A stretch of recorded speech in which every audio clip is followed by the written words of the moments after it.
వచ్చి ఉపవాసములు చేసి ఉన్నారు. ఆ కార్యాలు నెరవేర్చండి.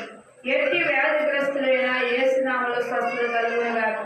ఎయిడ్స్ అన్నా, క్యాన్సర్ అయినా, పెద్ద జబ్బు, కాళ్ళు నొప్పులు, కీలు నొప్పులు, మోకాళ్ళ నొప్పులు, తెల్ల మచ్చ, నల్ల మచ్చ, పడాప, కలిసిన ఏకంటైన గుండెపోటు, గుండాటు, గుండెలో రక్తకణాలు ఆడకు సక్కర పరిచే దేవుడా, చెంకలో కాయలు ముట్టండి, ఛాతిలో కాయలు ముట్టండి, కడుపులో కాయలు, కిడ్నీలో తీసివేయండి, ఊపు తిత్తులు ముట్టండి, పస తిత్తులు ముట్టండి, అరికలుసుకు టైర్లు తీసివేయండి.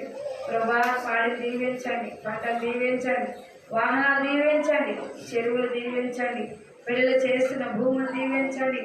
అయ్యా, ఏ బిడ్డలు వ్యాపారం చేస్తున్న దీవించండి. అలాగే బిడ్డలు జ్ఞాపకం చేసుకోండి. యవనస్తులైన వాళ్ళు సమకూర్చండి. గర్భం లేని స్త్రీలు గర్భాలు తెరవండి. గర్భకులం దీవించండి. గర్భంతులు తల్లి బిడ్డ క్షేమ సాయం దయచేయండి. ప్రభా, చేతబడి శక్తులు, సిలింగ శాస్త్రాలు, అంధకార శక్తులు ఏసునామం లైవైపోను కాక. ఏ దుష్టులు ప్రయాగాలు చేసాన్ని ఏసునామంలో బంధించండి. ప్రభా, నీ చిత్తమైతే నీ మందిరానికి నడిపించండి. ఆనాడు ఏలియా ప్రార్థన చేశాడు నాయన.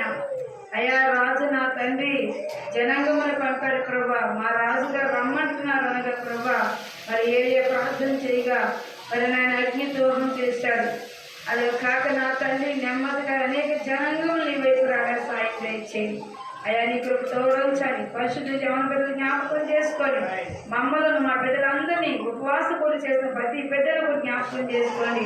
వారు గృహ చుట్టూ కంచి కవితలు పెట్టమని ఇప్పుడు వారి ప్రాంతంలో జరుగుతున్న నాయన పరిసరలో కూడా మీరు జ్ఞాపకం చేసుకోమని నాయన ఇచ్చిన నా తండ్రి నా రుణాలు కొట్టివేయండి. కోటేసిన కేసులు చిప్పు కొట్టివేయండి. బిడ్డల చదువులో మీరున్నాడు. వారు చేసిన ఉద్యోగాలు మీరున్నని వివాహాన్ని సమకూర్చండి. మీరే ఆస్వాదించి దీవించమని నజరేయుని అడిగి వేడుకొంచున్నాము తండ్రి.